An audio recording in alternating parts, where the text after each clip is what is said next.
Well,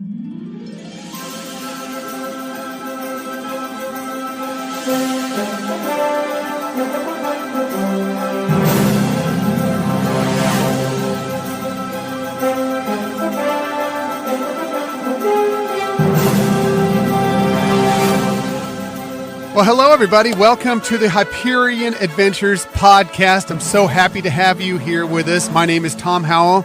I'm here with my lovely wife, Michelle. Hello, hello. So good to have you all with us on our premiere episode, the first ever episode of the Hyperion Adventures podcast. And what we're going to be here to do with you week to week is we're going to be here to share what we love. And most of that is things Disney, things Star Wars, things Marvel, general pop culture. We're not just that. We like things like Harry Potter, and we like things like Lord of the Rings. And we love the parks, too. But we'll be sharing all those things with you and giving you some tips along the way, showing you how you can have the best experience when you visit the parks, whether you go on Disney Cruise Line, Run Disney, all the different possibilities that might come your way.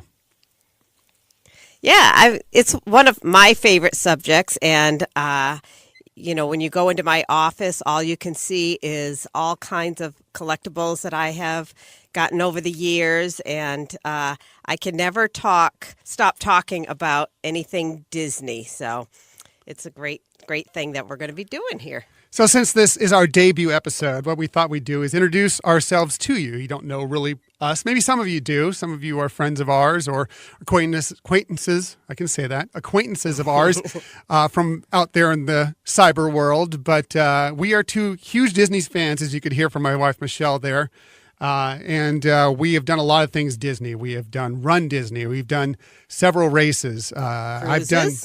What? Pardon me? Cruises? We've done many cruises on Disney Cruise Line. We are both platinum on Disney Cruise Line. We're members of D23, the Disney official fan club.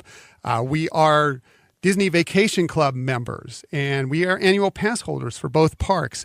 So we have a wide range of experience dealing with all things that revolve around Disney and such. So we are here to help bring our expertise and talk about the subjects of the day. But like I said, first of all, I want to introduce ourselves and let you know who we are. And I'm going to start with my lovely wife, Michelle, and let her lead us off. Ladies first. All right. Well, thanks, Tom.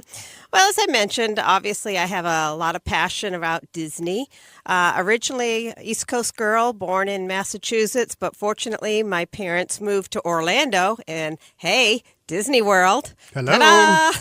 So that was a lot of fun. And now I'm a West Coast girl in San Diego and getting to experience then the Disneyland side of the Disney parks. The other thing that Tom failed to mention is we've also gone to Paris Disney. Yes. And our plans are to pick up some other visits around the world now that Disney has expanded so much. So I am a healthcare worker, and like I said, I'm an enthusiast about Disney. I love to not only talk about Disney, but help people plan trips, give them tips, so that they can experience all the fun that we do when we're traveling or we're doing, anything Disney. That's great. Yeah, absolutely. That's what we're here for, is that we've been through many things in our lives. We've grown up Disney fans for a long time, obviously, as we've already discussed at length.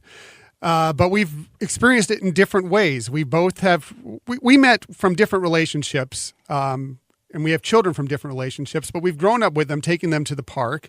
Michelle's son actually is a special needs child.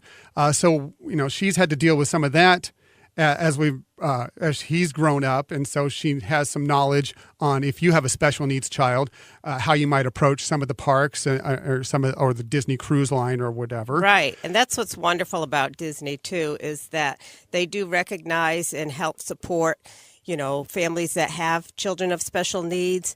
And it's also really great that I've had over the years opportunities to meet some exciting cast members who have family members also.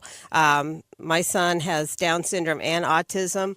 So I've met some really wonderful cast members that have really been amazing at giving us a phenomenal experience because of their experiences with their own family members. Absolutely. And now we also have other adult children, and we also have some, I won't say the G word to her because she likes to go by Meemaw, but we have some grandchildren as well. So we're seeing them as young ones coming into the parks nowadays. And we like to, now we're, like we said, our children are grown. We go to the parks for adult time a lot of times too, so we can show you how to experience that as just a couple adults if you want to just go out and have a date night at Disneyland, which is a great time. We love that more than anything else.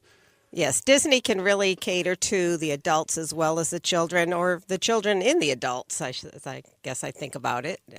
I do have a lot of Minnie Mouse ears. A little. You got a couple pairs. Just a few. So, yeah, and so to talk about myself, I grew up on the West Coast. This is what's interesting about the two of us. I grew up on the West Coast. I grew up going to Disneyland, so I'm sort of a Disneyland aficionado. She grew up, as she said, on the East Coast, in and around the Orlando area, grew up as a Walt Disney World aficionado. We met through a strange circumstance. Before online dating was actually ever online dating, we just kind of ran into each other online, instantly had this attraction to one another, and eventually met up, and I convinced her to move out to the West Coast, which we all know is the best coast.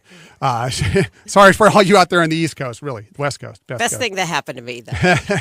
But it's the most wonderful thing that happened in both our lives. But we were able to bring these two worlds of Disney together. We've done Disney cruises. Like I said, we are platinum on that. We've done other cruise lines as well. Princess, Carnival, Royal Caribbean. So we can tell you, like, if you have any questions about comparing cruises, you know, how does a Disney cruise rate up to a Princess cruise or a Carnival cruise or a Royal Caribbean? We can help you with that. We're here for that. Well, we also have started doing Run Disney just over the last 3 years. And I've now done over a dozen races. Michelle, I believe you've done about 10. Yes. And one thing that's really inspired me to do, and actually both of us to do, is I have lost more than 70 pounds since I started running. Look amazing, honey. Well, thank you. Since we started running with Run Disney, and it was the inspiration. We went one day going to Disneyland, and there were all these traffic stops. Well, what's going on? Why can't we get into the parking lot? Well, they were running the Tinkerbell half marathon that day. We didn't know it going in, but we looked, and we went through the park that day, and everybody was wearing their medals and smiling and having such a good time. We're like, you know, we had just started to run a little bit before that. We're like, we should get involved in this. So we started looking forward. Of course, at that time, you had to book well in advance. So it took us a while before we finally booked a race. But in 2015, I believe it was, we booked the Thor 5K for the two of us. And that was just fantastic. We have a funny story for that. We're not going to share it today. But later on, I have a funny story about our first ever Run Disney experience. But just to say that we since then have run races on both coasts. It's inspired us to lose weight, be in better shape, and we just love Run Disney to death, along with everything else that we're doing Disney-wise. Right. The Run Disney races are a lot of fun, and they really help you be inspired to, you know, get in shape. It's a journey that I went on not too long ago to actually do my first half marathon. And I thought that was going to be something nearly impossible to ever do. But following some of the great resources that they have on their webpage and everything, I was able to actually accomplish it. So yeah, it was incredible. She had never run over 5K. And then 4 months later, she's running 13.1 miles. It's insane. It's crazy. And Disney is so very helpful in getting people to their goal, whatever it may be, whether it be to just finish a 5K for the first time, whether it to be do a 10K, whether it to be a half marathon, whether it to be one of the challenges where you do the 10K and the half marathon. They have some really good training packages to work you through those. So originally, as we were going through this, I was going to pretty much just stop, just introduce ourselves, maybe give a couple tips, which we will have a couple tips for you kind of near the end of our show. But as I was going through this, I noticed there was some big news Disney-wise that had come out over the last couple of days, and I just felt I couldn't let this sit over a week until we go to our next podcast before mentioning a couple of these things. And one thing that happened recently, I'm sorry, did you I was going to say, do share. I do. I will. this came recently, within the last couple of days, out of the Orange County Register. And I shouldn't be surprised by this. I think we are all kind of expecting this. But for Disneyland pass holders, there are going to be some big changes coming over the next year. And I think that we all knew this was coming with Star Wars Galaxy's Edge opening up next summer. You and I, we've been in the parks recently just a couple times. The crowds right now are insane there. It's so busy. They keep raising the prices, yet people keep coming. So they need to figure out a way with Galaxy's Edge coming and more people coming to help kind of curb this crowd. So when you go there, you can actually have an enjoyable day. And what they decided to do is that they're going to change the annual passport process. So starting next year, it looks like, according to this Orange County Register story, in June of next year, there's going to be many blackout dates for parks in total for many of the annual passes.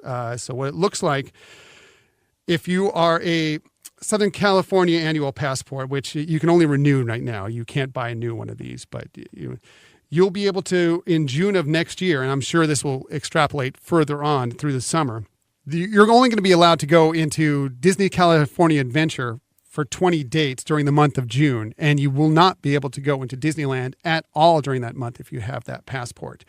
If you have the Select SoCal annual passport, which is the cheapest of the passports that are still available, you will only be able to go into California Adventure for 3 days in the month of June and no time in Disneyland during that month. Wow, so you got to plan well. You have to plan well. And you may want to think about either upgrading or, maybe you decide that annual passport isn't worth it anymore. Maybe if you decide to go, you just buy single-day tickets to whichever park you want to go to. Right. The deluxe annual passport, you will only be able to go to Disneyland 13 days, and you will have 17 days to go to Disney California Adventure. Right now, just as a comparison, the deluxe annual passport for this month, for June 2018, you can go 25 days to either park.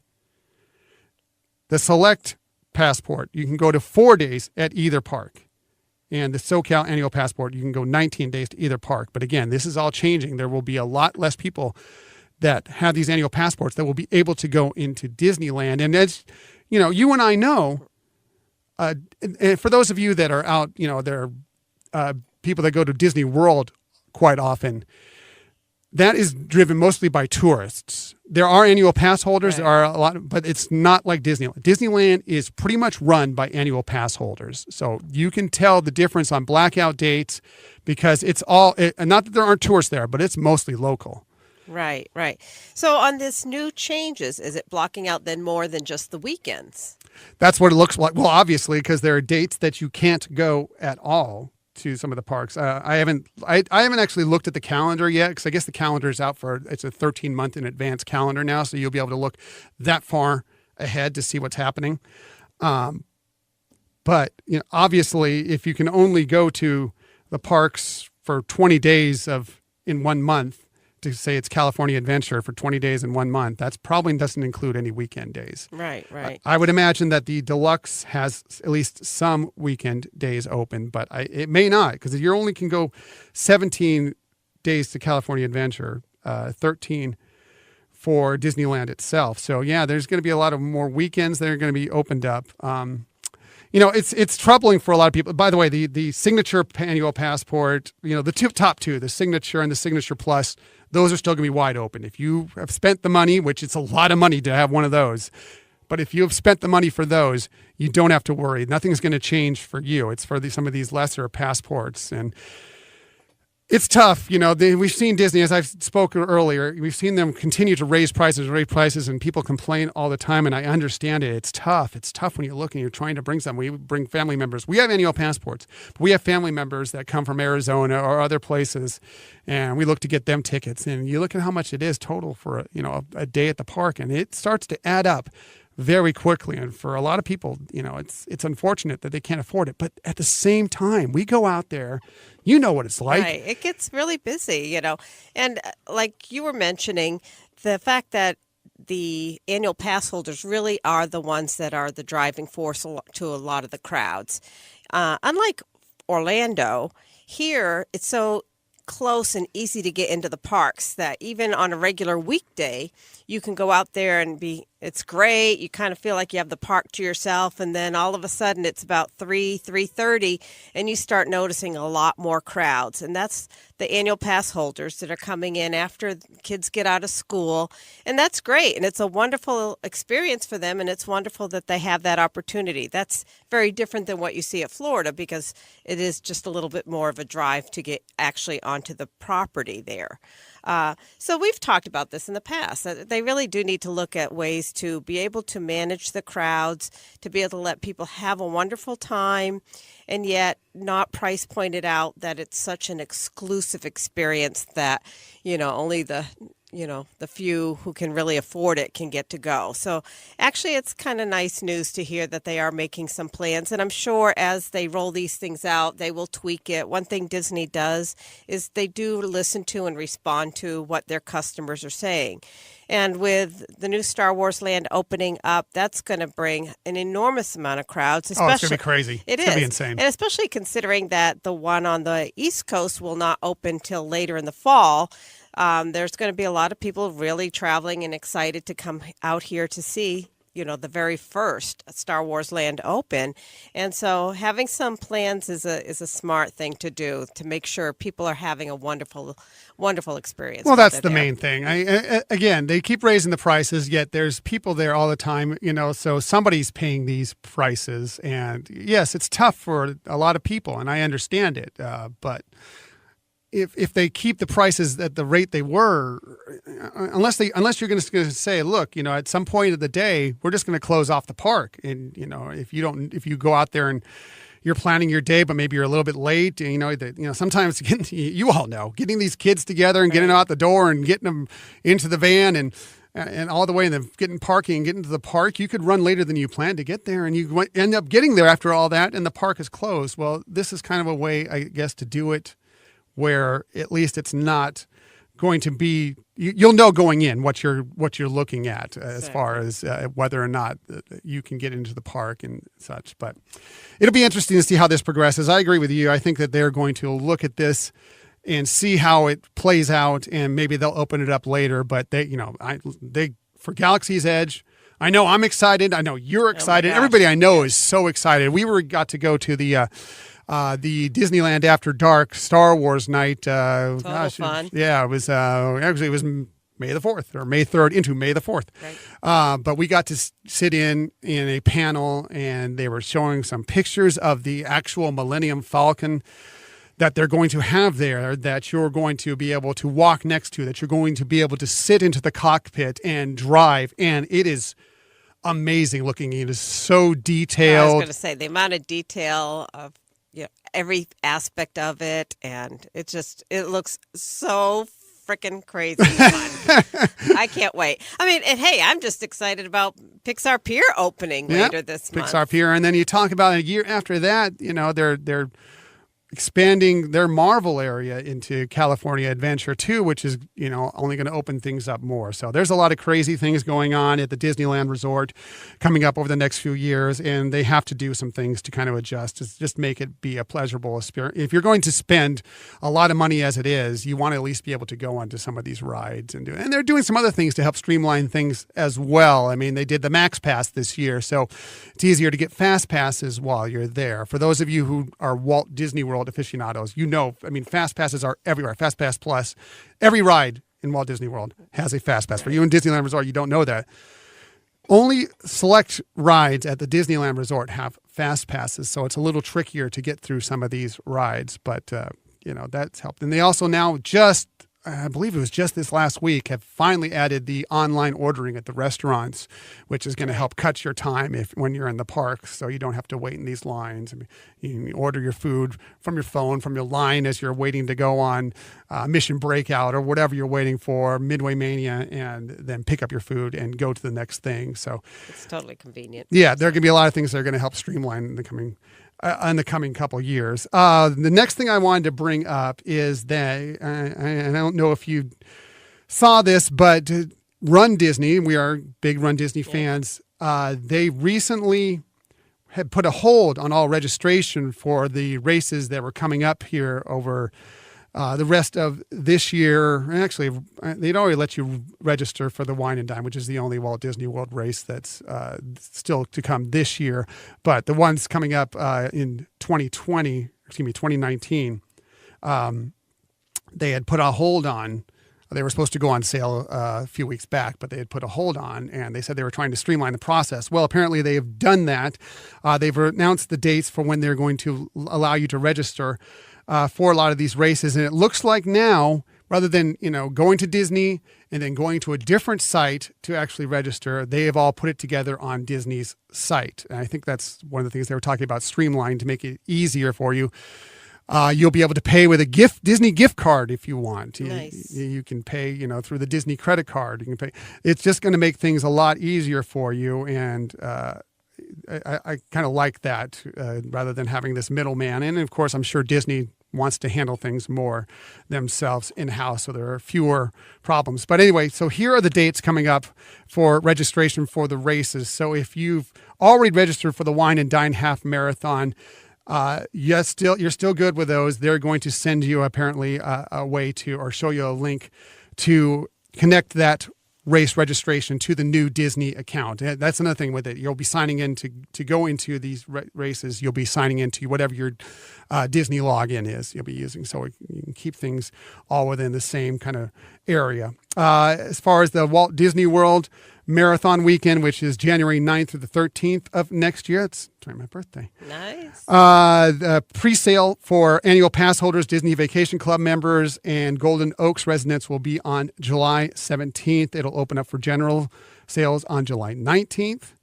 For the Disney Princess Half Marathon, which we're thinking about going to next year, or we'll see about that one. That's February 21st through the 24th of next year, and the registration for that will open up for Vacation Club members, annual pass holders, Golden Oak residents on August 2nd, and for the general public on August 7th. For the Star Wars Rival Run Weekend, they've renamed it. It's no longer the dark side, I guess, because they don't really have a light side anymore, since right now we're not having any races in California because of all the construction and various other reasons. They've named it to the Rival Run Weekend. They also do have another virtual half marathon, nice. which is a lot of fun, and we both did that this last year. I'll tell you about that sometime. Yeah, we will. As we go on through these, we will share all our fun little stories of this. But anyway, for annual pass holders, Vacation Club, etc. That'll be registration. That will be August 23rd, and general on sale is August 28th. So for those of you looking to get out there and race, if you haven't done it, I'm telling you, even if you're not really a runner, go out and sign up for a 5K. It is a blast. It is so fun. And you don't have to feel like you have to run the whole time. You can do a walk run or just a walk. Yeah. You need to kind of pick up the pace a little bit. They want to keep you within the 16-minute per mile, but it's a fast walk. I mean, it's really not that tough. They give you lots of leeway so you can take pictures with there's characters. Really, how often do you get to run through parks, or, when there's no one there and you're just kind of going through the parks and checking out all the sites, and then here's characters here, you can take a picture. Here's a backdrop here, you can take a picture. It's so fun. It is. And everybody's really, happy and in a great mood. And it's just a wonderful experience, a wonderful, fun time to do. And then at the end, like you said, you get your medal and you go back in the parks later on during the day. And, you just feel good that you did something that was, good for yourself. And it was a lot of fun. Absolutely. I think it's a blast. It's really it's inspired me. I've told you earlier in this podcast, I've lost a tremendous amount of weight. When I first started, I just I hated to run my whole life. I hated running. I still hate it. I know. Well, we all go through that. I hate it. I love it. I hate it. I love it. Yeah. But I hated it. I never thought I would be a runner. But I was looking for a way to get healthier, and I'm like, what can I do? I have 30 minutes. What can I do that can do the most impact? So I started. Actually, I was aboard a Disney cruise, and we had gone through some crazy diet. So we wanted to eat all this great food on this Disney cruise. So I'd gone through this crazy diet where we were cutting out carbs, and it was annoying. We had headaches. We were angry at each other all the time. It was terrible. Grumpy. We lost weight, but we agreed. We're never going to do this again. But anyway, we've always been ones who get on the cruise ship, and we'll go walk around the deck to kind of burn off a lot of that food so much food that you get on these cruises. But I was on it. I was going around some laps, and it was Michelle was doing something else, so I was kind of on it on my own. So I decided, probably, darn that darn spa. I know. So I just decided to run a little bit, and I mean not a lot. I mean I hadn't done it in years, so I wasn't really ready to run a lot. But I decided to run a little bit. I'm like, hey, I can do this, and so I started to run, walk, mostly walk, run, walk, run, walk, run, and gradually it became walk, run, walk, run, walk, run, and it became run, walk, and then it's pretty much run, and it's not easy. It's tough to get through, and like you said, it's not always fun when you're especially when you're just doing these training runs, out there running through your neighborhood, or we like to run around the lake by our house or such. It's not always fun, but when you start to see it show up in your body, when you start to feel healthier, and then when you can go out and take part in these fun Disney races or some other, whatever local races. We had the rock and roll half marathon and marathon in town today, and that's a fun race. We didn't get to enter this year. We may enter next year, but that's, with bands all over, music, people cheering you on. That's a lot of fun. It's nothing like a Disney race. Nothing is as fun as a Disney race, but it just inspires you. But again, if you haven't tried it, go out and just sign up for a 5K. They're a little pricey. But believe me, it's so worth it. It's just a magical experience. They say every mile is magic, and I truly believe that's true with Run Disney. Right. And, as I mentioned before, there's so much great energy around there. Everybody is happy. The staff come out and cheer people on as they're running through the parks. When we went at Disney World recently and we ran part of the race through Epcot, there were the cast members from the different countries out there with their flags. And I was thinking, when Tom mentioned that, he was a little ahead of me, a little flag, one of those handheld flags. That no, these people were holding on full-on large-size flags coming out and cheering all the runners. Oh, yeah. So, it just was such a warm feeling. And I just couldn't wipe the smile off my face the whole time, even though I was sweating like crazy. Oh boy, we're Californians, so we've run on both coasts. This wasn't our first run out in Florida at Orlando, but we run in California all the time. So we're San Diego, so our weather just really couldn't be much better.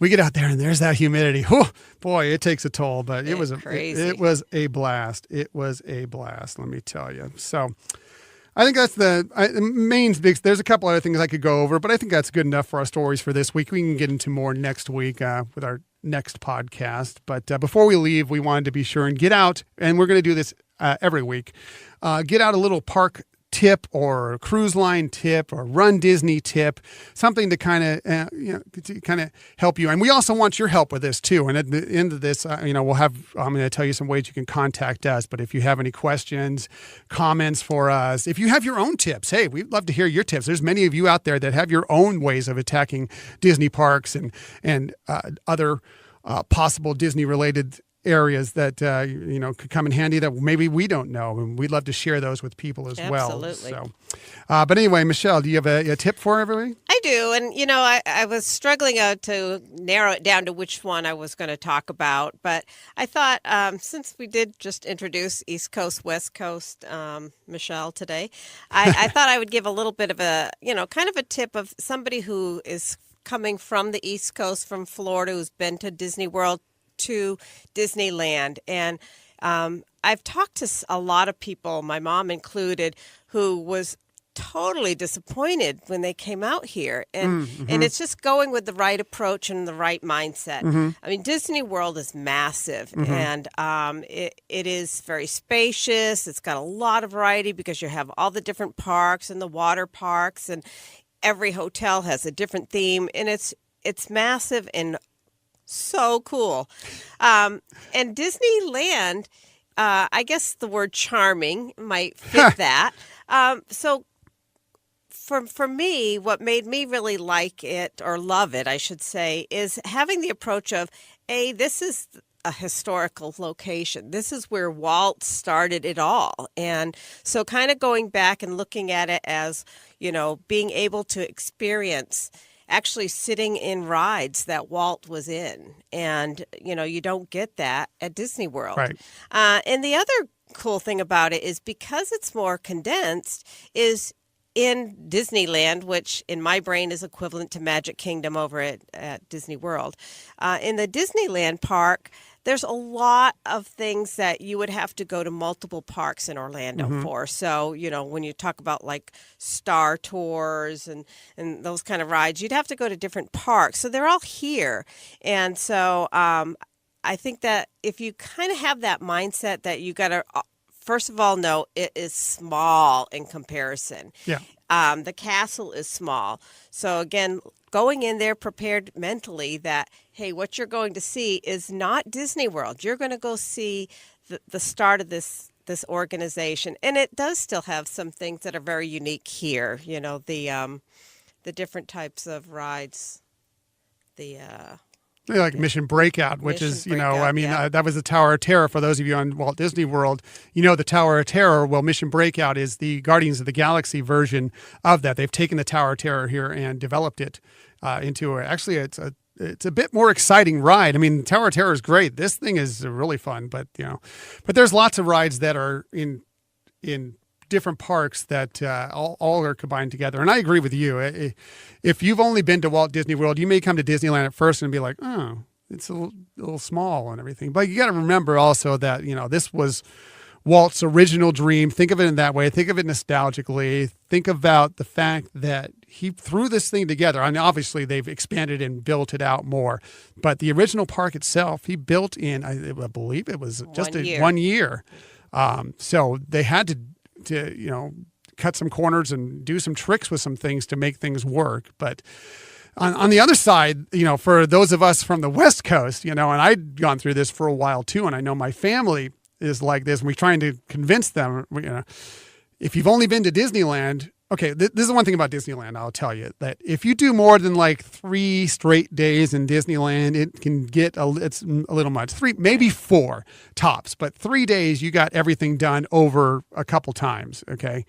Walt Disney World, if you go for only 3 or 4 days, you haven't even barely scratched the surface. There is so much to do at Walt Disney World. But like I said, that's the good thing about it. Like you were discussing before, when you go to Disneyland, you can go there and get things done. You can just be there for a long weekend and really knock it out and have a good time. And it's just kind of a quick thing. But Walt Disney World, you really need to kind of be there for a week. And even if you're there for a week, I mean, you're going to walk away going, I didn't do that. Right. Why didn't we get a chance to do that? I didn't get to do this. God, we got to come back and do this. It is funny how the different parks are different. Right, and just doing the approach differently. Yeah.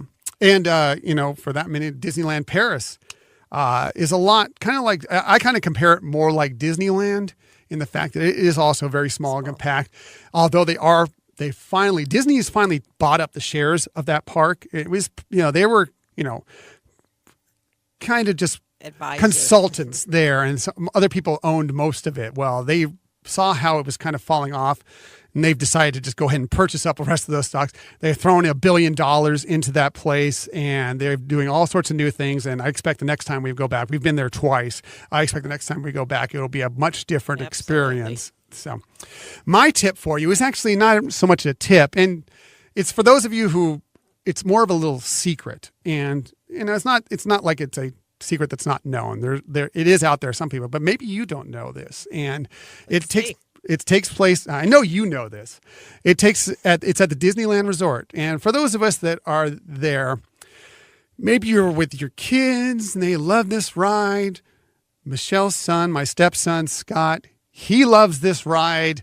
It's the Winnie the Pooh ride. Okay. And the Winnie the Pooh ride is a cute little ride. We love Winnie the Pooh and Piglet and Tigger and all them, but it is this quaint little ride and there's not much to it. But as an adult, I'm going to tell you one little thing that's a little fun when you go on this ride that maybe gives you a little more excitement when you're on there. For those of you from Southern California who remember, from those of you who live on the other coast that go to Walt Disney World, the Country Bear Jamboree is still there and it's still running.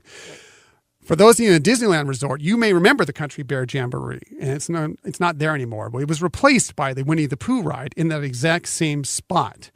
Well, they left a little piece of the Country Bear Jamboree there in that ride. So if you want to find it, if you go and take the ride, go through it And after you get, I believe it's right after the Heffalump and Woozle's room. That's right. After you get out of there, before you get to Pooh's birthday party, if you just you want to be in the front seat. It's tougher in the back seat of the car, but if you're in the front seat, as you exit that area, if you look up and behind you a little bit, you will see the heads of Max, Buff, and Melvin, the three characters that are mounted on the wall in Country Bear Jamboree. They have left them there. So it's kind of a little nod back to this used to be the Country Bear Jamboree, and it's a little fun. And it's just a little, again, the Pooh ride, it is what it is. You love it, you hate it. No one's really excited, I think, to get on the Pooh ride. But this may add a little bit of spice to it the next time your kids want you to go on to it a couple times. Right. And it's wonderful that the company really, did a nod to the nostalgia of that original Country Bear Jamboree. Absolutely. I thought it was a lot of fun. I remember when I first found out about it, I was so excited to go on the Pooh ride. Never been excited to go on the Pooh ride before, So that's it for this week. We want to thank you for joining us here on the Hyperion Adventures podcast. Next week, coming up, we are actually going to get lucky enough that we are going this week to an early screening of Incredibles 2. Can't wait. Up in L.A.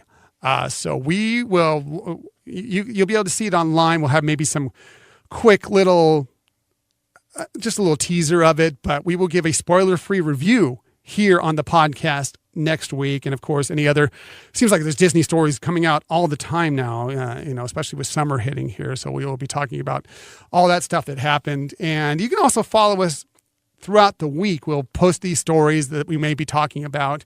If you want to find us on social media, we're on Twitter at Hyperion Podcast, Facebook and Instagram, it's Hyperion Adventures Podcast. On the web, the website's not quite done yet. I expect it to be done this week, but you will soon be able to find us. We'll let you know when that happens. It's going to be HyperionAdventuresPodcast.com. And of course, if you have anything you'd like tips on, any questions, if you just want to say hi to us, again, you can address us on those social media posts, or you can contact us through email at the HyperionAdventuresPodcast@gmail.com. Again, I'm Tom, and she is Michelle. We'd love to talk with you. If you, like you said, if you have any tips of your own that we think are great, or you think are great, and we'll happy to share them. We'll give you full credit for them. Yeah. So please be in touch with us. But anyways, thank you so much for listening to our debut episode of the Hyperion Adventures podcast. We're looking forward to doing this every week on Sundays. Probably is going to be mostly when we tape these. They may be out Sunday, maybe Monday, but that's probably mostly when it's going to happen. And we do have some guests possibly lined up here in the near future that I think you all will be interested in listening to. Thank you again, and we will talk to you next week.